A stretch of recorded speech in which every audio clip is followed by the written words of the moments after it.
Good morning. So as you probably know, we're launching the second part of the UI design course. And first of all, I want to thank all of you for all the nice comments that we got, because that proves that the first course was very well received and people seem to love it. And what I love the most about it is the quality of the final submissions, final projects that I'm getting is actually much higher than the average that I've been seeing around with people that are just beginning their UI journey. And that means that something is working here, and that means that people are actually learning, and that gives me great joy. The second part of the course is gonna be all about high fidelity or super high fidelity, because the first one was already pretty high comparing to what's the standard out there. So in the first course, you learned how to use the layout and grid to create proper hierarchy and structure of your designs. In the second one, we're gonna learn how to take them to a whole new level. That new level of fidelity is gonna be based on our experience in building digital products for consumers. And there is a small difference between the consumer facing or the B2B facing products. And some of these techniques will be a little bit too over the top for a typical professional app. So if you're working on a banking app or something aimed strictly at professionals, you might have to dial down these techniques a little bit, but they're still gonna be useful. Based on our research with a lot of successful products that we've delivered, we found out a couple of things that most consumers like in their products. They can include some specific typography patterns, some specific kinds of shadows and gradients, and I'm gonna share all of this with you in this second part of the course. We're gonna be working on the same app that we started in the first part of the course, but if you haven't done the first part, don't worry, because I'm gonna attach all the source files that I'm gonna use in this part to the course materials. So you can just start with the high fidelity designs if you already know how to make the proper grids and structures. There is one thing that I want you to be aware of first before you begin thinking about enrolling in the course.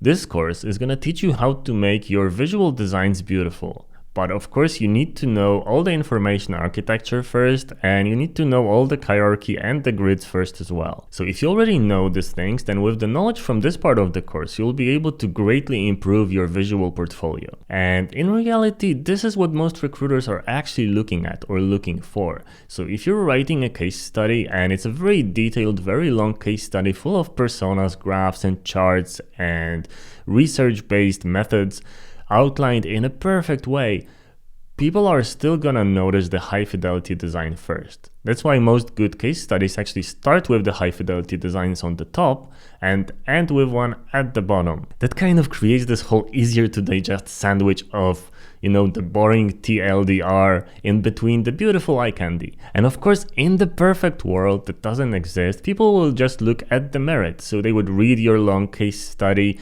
and they wouldn't care about the designs if your thought process is right. But think of it this way. How many people read books compared to how many people watch movies?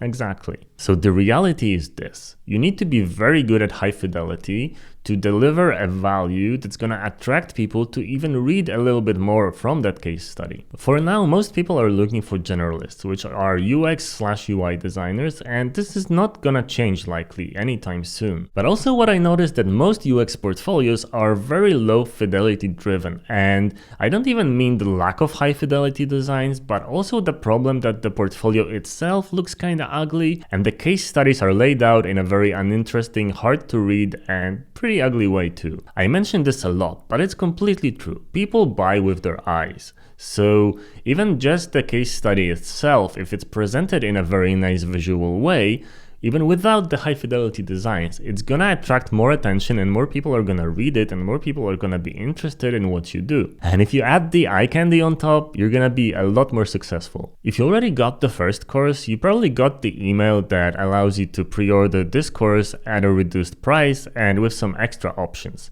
If you haven't, the pre-orders for this start today. This time we're gonna launch the course in segments. That way we'll be able to actually modify it slightly based on your feedback from the previous segment, and that will give us a more hands-on tailored experience to what people actually need. The first segment drops on July 8th.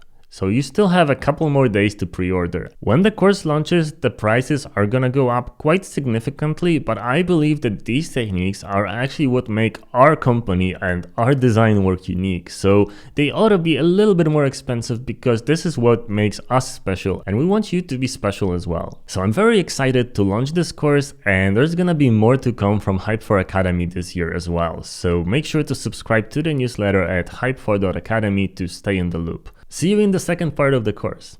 Cheers!